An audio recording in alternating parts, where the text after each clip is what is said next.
All right, welcome and thank you for joining us for another episode of the Jain Irrigation Training Series. And today we're going to be talking about using mobile applications to accelerate spring startups. And why I think this is so important and the real benefit for all of you is number one, I really think everybody should be doing a spring startup. But I think what we find is that people know about them. They have a pretty good idea of how to do one, but it's something that it just doesn't get done. But what you do on your spring startup is so important because it affects the rest of your year and how much water you're saving and time that you're spending dealing with maintenance issues on your irrigation system. So really a great subject. I'm excited to get started with that. And taking us through this today is DJ Caldwell. And if you've seen some of DJ's other webinars, he's great at communicating and teaching in a way that is very easy to understand. He's a regional sales manager at Jain. And the other thing I like about DJ a lot is he's worked in the contracting business. He's worked as a distributor and now working for a manufacturer. He really understands all facets of the business and is as a result is really able to help his customers now. And this is the other thing that I think we all get a huge benefit from DJ on is he really does care about customers and the customer experience. He's on top of any issues that come up. He's always the first to respond to an issue. I know any of you, if you're out there and you're a customer of DJ, you know exactly what I'm talking about. Nothing gets by him, nothing gets delayed. So DJ, thank you for joining us today and putting this on. And how you doing today? Doing good. Thank you for the kind words, Richard. So we're talking about spring startups. Is it time to, you're in Colorado, is it time to do a spring startup or are we still a little early? A lot of guys are starting to, especially with the weather that we're having. We're supposed to hit almost 80 on Sunday. So we'll start seeing guys go through and turn on the water, get the systems fired up, do their full checks, and then, shut it back down for a little bit longer. So that way they're not starting watering right away, but they are able to get through and do all their inspections and make any repairs that are needed before it is time to start watering. Yeah, because actually, middle to the end of March, this might be a time that you would actually have some snow on the ground still. Is that right? Yeah, not this year so far, but I do expect that we'll get one more snow. It's going to tease us with spring a little bit and then give us one more good snow before we finally get out of that season. Besides December, so really calendar year 22, have you had much snow on the ground there at all? Yeah, we did. January, February, it was those 2 months were really snowy. March wasn't too bad. It wasn't, terrible. I'm sure if you're a snow removal contractor, you'd probably disagree with that statement that I just said, that it wasn't terrible. But I know it's been enough to keep guys busy and, really help our water situation so far. Yeah, great. So DJ, let's switch to the spring startup and help me out. What is a spring startup? Why should we be doing it? Yeah, so spring startup, as you mentioned, it's a very important part of the season to really get going. This is where you turn on your system for the first time. And you really should be going through it zone by zone, really even head by head, just to make sure that there are no leaks, broken heads from snow removal. If you're in Colorado or somewhere else, we do that. And even if you're in, Southern California, like you are, Richard, you're not using your system as much as you normally would during the winter months. So it's even great to run through and just make sure that you're catching any potential issues out there before you really get going for the season. Yeah, and that's a really good point, DJ, is, when I lived in the Pacific Northwest, we blew out our systems. You had an official end of the season and an official start. But in Southern California, where I am now, there's no start and, stop and start. It is the 365 really for a lot of people. So even if you haven't shut down your system, should you still do a spring startup?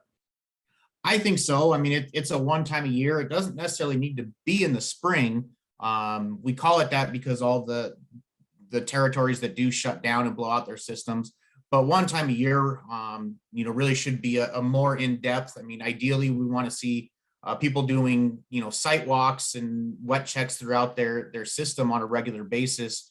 But I think it's important to, once or twice a year, do a full walk, walk the whole main line, make sure you don't have any valve box lids that are floating and stuff like that. Just really kind of do a much more in-depth inspection. Yeah, I see these some of these water management contractors today that this is all they do, right? They sign a contract and say, "I'll come by once a month and do the spring startup, or really the spring checkup, but on a monthly basis." And what's interesting to me is they're always busy, even when they're visiting once a month. There's always issues, so that can be fixed. And I think about people who don't ever do this; they're having issues for years. And what a waste of water that is. So glad you're doing this today.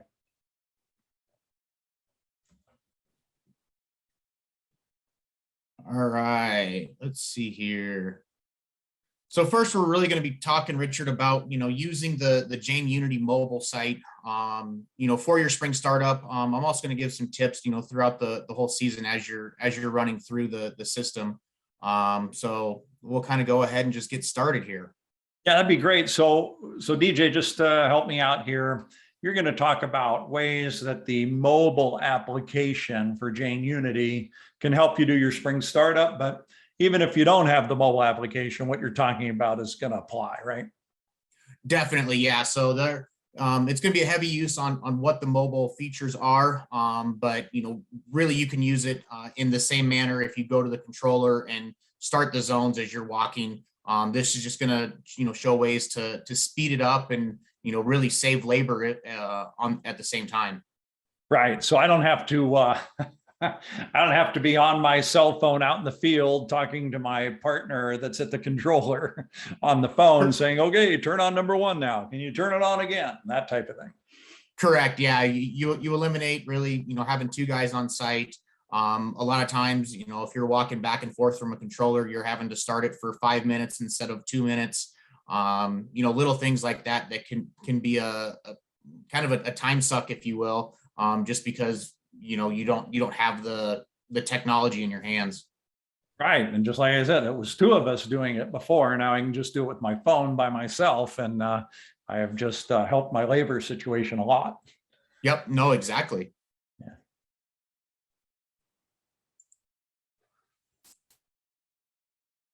All right. So first, when you have a Jain Unity account, you also have access to our mobile version, which it's a fairly simple site. Just imagine that your screen is your phone screen. So it does look a little bit more compact when you're actually looking at it on your phone. But when you first log in, this is the screen you're going to see. It's going to give you a list of all the sites. The login I'm using today, it only has this one, but if you had 20 different sites, they'd all be listed going down, and you can scroll down to find the site that you are looking for. Yeah, and so this is an important point, right? The Jain mobile site is different than the one that you would go to on your desktop. Correct. Yes. So this is the mobile friendly version. I think that's the terminology we use, is mobile friendly. So you can hop on. You can use this directly from your phone, and that's what it's really designed for. Okay, great. Yeah, that helps. So it's Jain Unity Mobile, right? Correct. Yes. And if you have any questions, we can email you out all the links for the two different sites later if needed. Okay. All right, great. Thank you. So yeah, so today we'll be looking at a site, demo units. These are all at our office in Fresno, but we'll be using this site. There's a total of 4 controllers on it.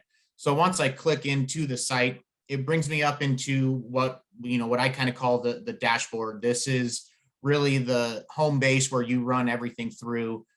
So as you can see, there's a number of different things that you can do. Kind of looks a little daunting at first, a lot of different information.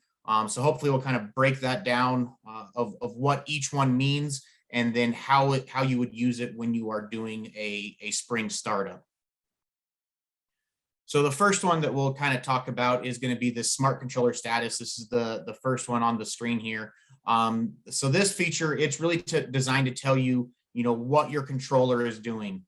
So once you click into here, it gives you some really basic information. So you can see the last time it connected, what your signal strength is, if it's watered recently, when that happened, when the next expected watering is set to happen. And that's on a controller as a whole. So you can dive down and you can see zone by zone in other screens, but this is just a general overall snapshot of what's happening on your controllers. But let's say we wanted to get a more updated version. So we want to see exactly what the controller is doing right now. So we've got these two little arrows that are kind of spinning in a circle. So if we actually tap those, it will reach out and do a communication. And then we'll get the information for exactly what's going on that controller. Just kind of a disclaimer, these are all screenshots. So the actual communication does take a little bit longer through all these steps. Being that it is cellular based.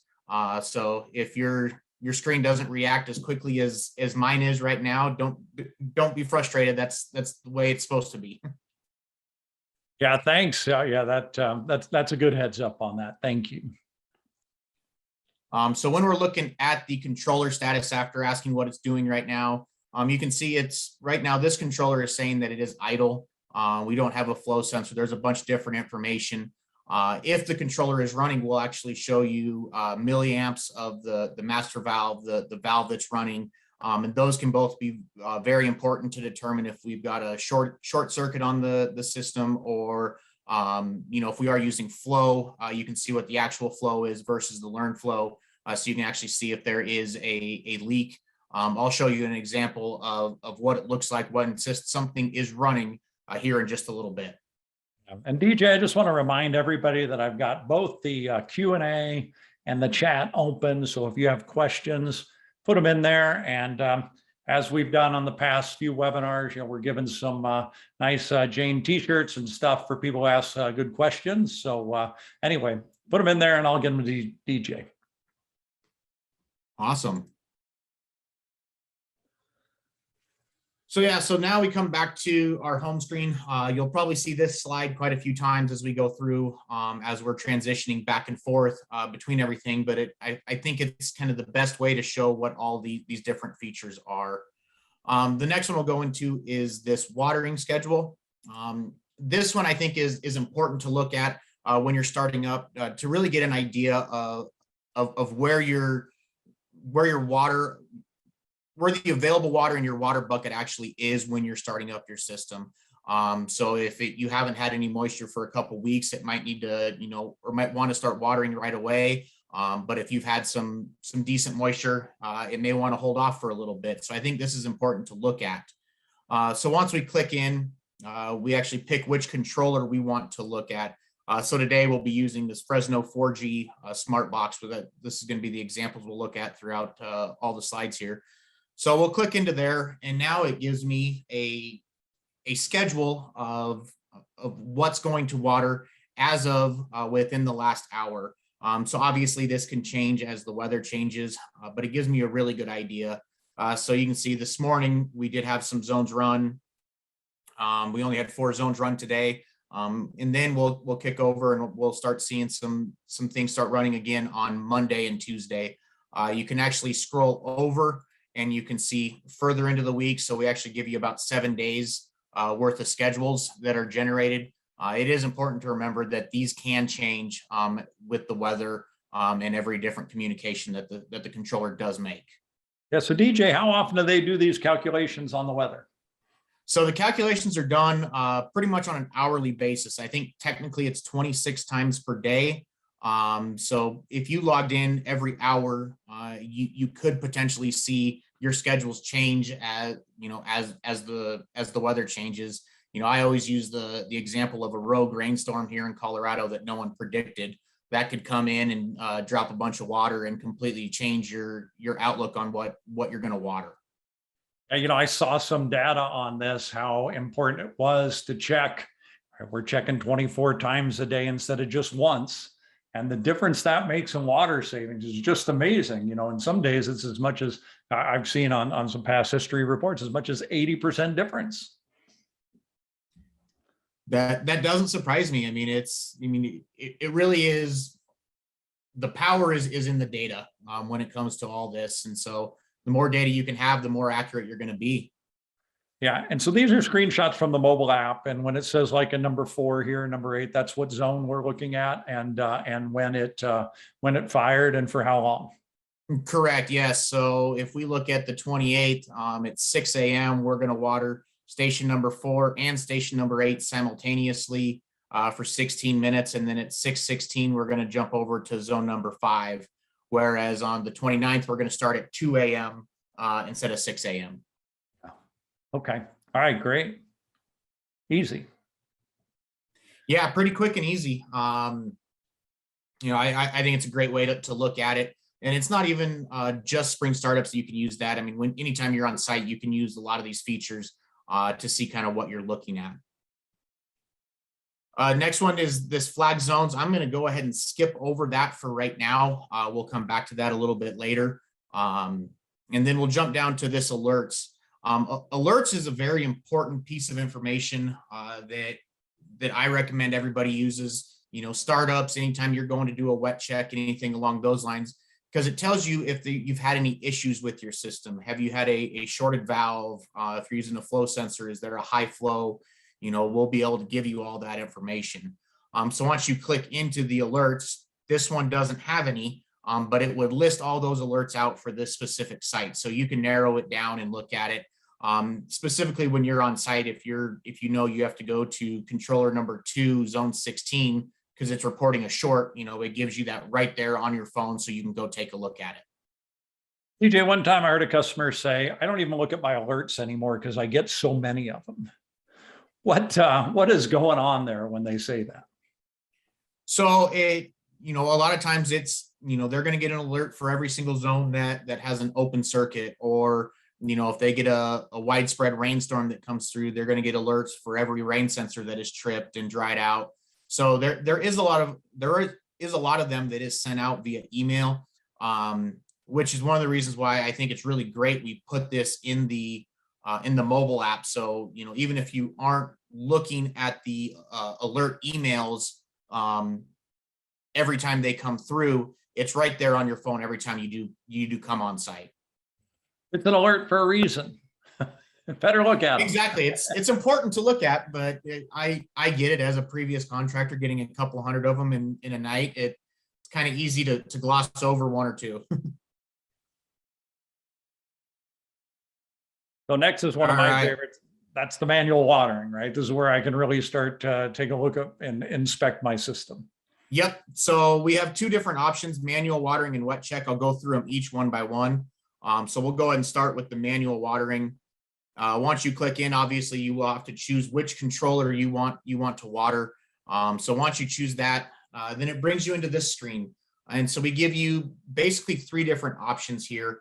One of the nice features that I like that we added is this stop manual watering. So if you start it from the controller and you're walking the site and you're, a couple hundred yards from the controller, you don't have to run back to stop it. You can stop any manual watering right from here. Whether you started it from your phone or from the controller, it'll stop it. And so you can move forward or, stop it and restart at a different area. So I think that's a really great addition that we added in here.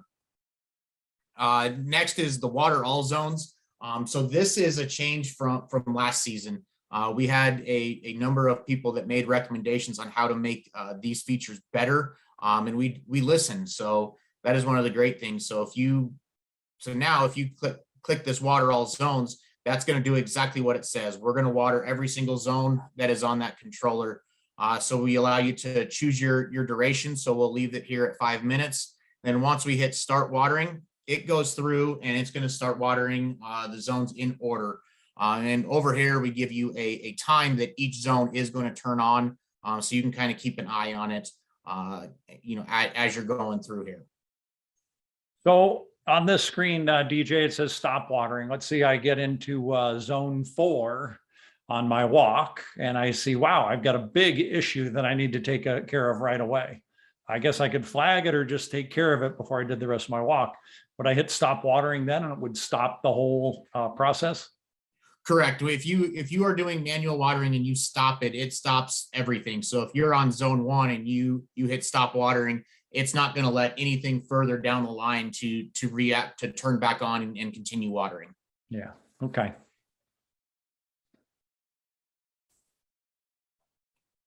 So then we also had the check status button here.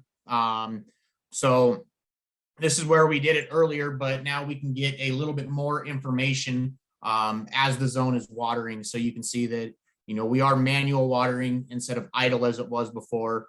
Station number 1 is currently activated. We basically have no current on our master valve. This would tell me we don't have one. And then we have a good current, on our flows on our station valve.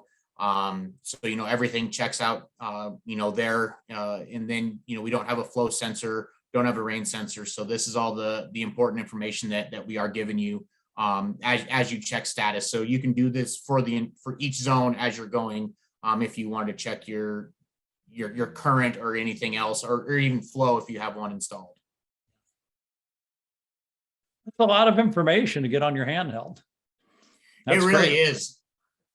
It gives you a lot of data, and really it's everything that you can use to better operate your system or better maintain your system if needed. So the next option, this is the way it ran last year on Unity Mobile, is the water the select station. So you can choose up to 8 zones. You can see I've gone through and I've selected the 8 that I want to water. I hit continue with these 8 zones, and now it brings me into a screen where I can choose how long I want all the zones to run, or individually. So if I had this for 5 minutes, but I wanted zone 1 to run for 3 minutes, I could make that change with this drop down here. And then once I hit start watering, we go right back into that very similar looking view where it gives us the time that each zone is going to turn on, along with the countdown here for each individual zone. As it goes through, once zone 1 finishes, it gives you a check mark. So you've watered that, and then you can on to zone 2, zone 3. Another feature we added is also the skip station button. So on this screenshot, we're on zone 1. We could hit skip station and go directly to zone 2. So that way, if I'm doing my walk and I decide, that I don't really have to worry about those potted plants today, I can just skip that station and move on.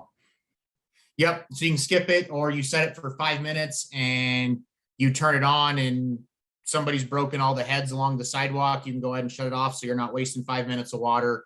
Whatever reason it may be that you're not needing to sit there for that entire time, we give you the option to move forward. Yeah, that's really good. So then we get into the newest version, which is the wet check. This is actually my preferred way to run mobile when we are looking at it, when we're doing inspections or anything else. So again, we click in, we have our list of controllers. So I'll click into the controller, and then it gives us an option here. We list all the controllers. Up top, we have our duration. So I want to change it from 5 minutes, let's say, to 1 minute or 15 minutes, whatever it may be. You can change that. And then once you come back in here, the nice thing is, if whatever zone you wanted to start, so let's say we wanted to start zone 1, you just touch zone 1 right there, and then it sends the command out, and it actually starts watering, and it gives you the countdown right here.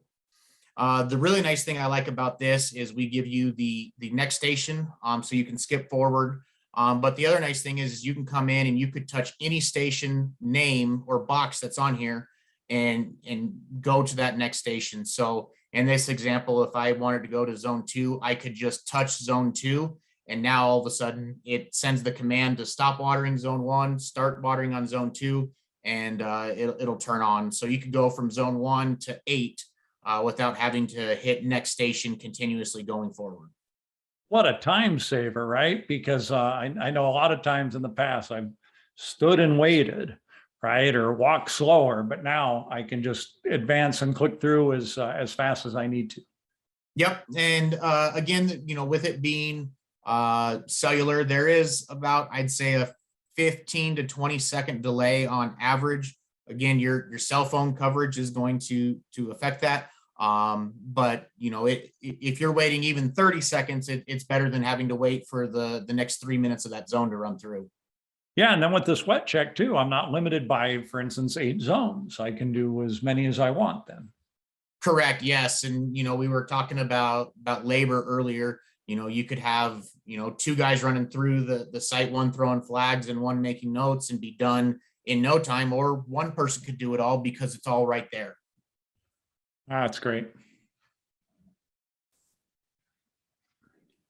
So we come back here into our dashboard, if you will. The next one down the list is schedule adjustments. I think this one's really important, when we're looking at spring startup, because it gives us, really what's programmed on the controller currently. Is it what we set just last week when we were getting ready for the season, or is it still left over from last year? Really gives us a good example of what we're looking at. So once you click in, you can see that you have a standard frequency, standard duration. Zone 3, it's plus 22% duration. So it's gonna water longer. So it's gonna put down basically 22% more water than what we would generally calculate. So I think this is a really good just kind of overview look of where you're at. So you have a good idea. Maybe this 22%, maybe it was there because you had an issue last fall, but it never got taken down. You probably don't want to start the season increasing the water if you don't necessarily need to. So I think it's a really good just snapshot view as you're walking through the site, really trying to get an idea of what's going on, and really what you're looking forward to for this next year. Yeah, that's interesting, DJ, because certainly we do our best when we set our zones up to get the right duration and frequency. Well, we actually just set it up for the duration. The software figures out the frequency based on the weather, but we do our best to do that. And it's great that you have an option to make adjustments in the field on your phone, so you don't have to remember for the next time you sit in front of your desktop. Correct. Yeah. So actually click into the next slide here, and this is where you actually make your changes. So we have this slide bar that you can move back and forth, really get you, it gives you the ability to make changes, right there in the field. I will say that if you're trying to increase it just 5%, this may not necessarily be the way to do it. It is a little touchy, but it is, if you're 22% over and you're just trying to get it back to the 100%, that's going to be a very easy quick adjustment right there in the field while you're watching the zone run. So the next thing here is down at the bottom, we see history, adjust, and settings. So we clicked into the adjustment. So now we want to look at the zone settings. So it gives us the information of how the zone's actually set up. It's not the full set of information that you would see on the desktop version, but it does give you the most important information. I think this is one of the most important and maybe overlooked steps of a lot of startups is, guys aren't checking that zone 1 is actually turf grass on a spray head, that it's not actually a rotor or an MP rotator that's watering out there, but that this information is actually correct.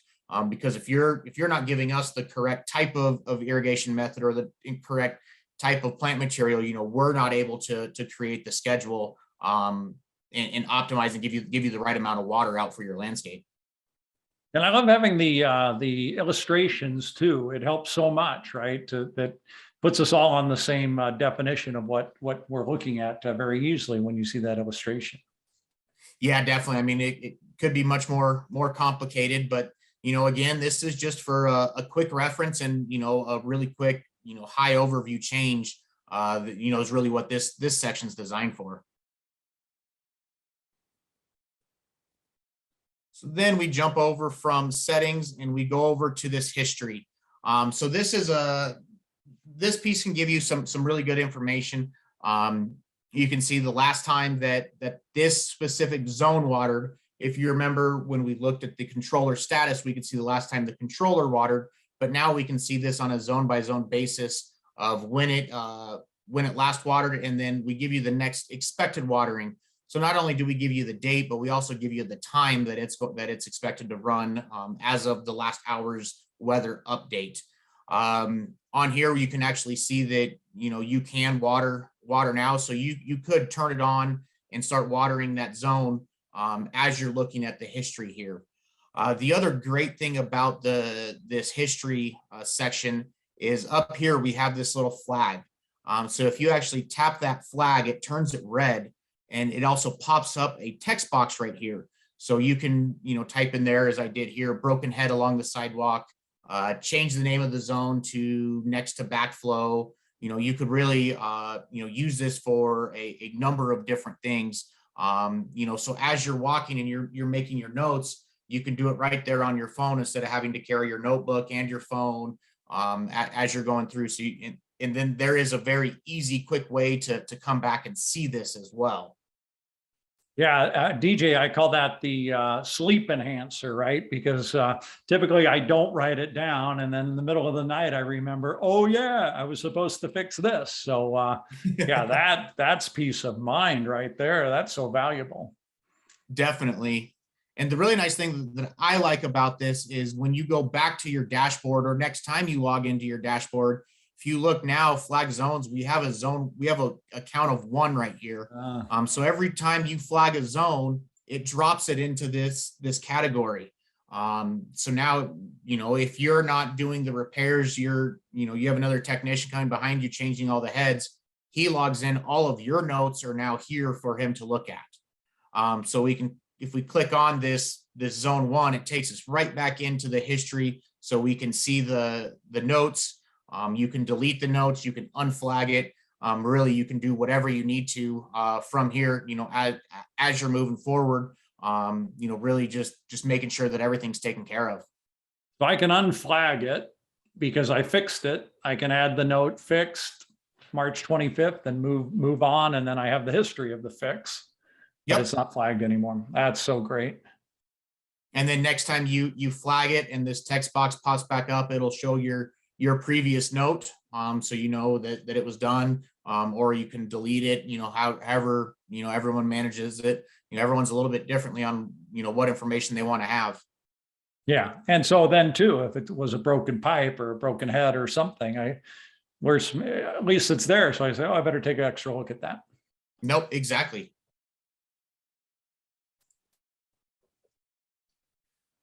So then there's one more section I really wanted to cover here, Richard, and that's going to be the suspensions. Going back to startups, as I mentioned in the beginning, a lot of guys are getting ready to start up, but they're going to shut the system back down very quickly due to either weather or, we just flat out don't want to start watering this early.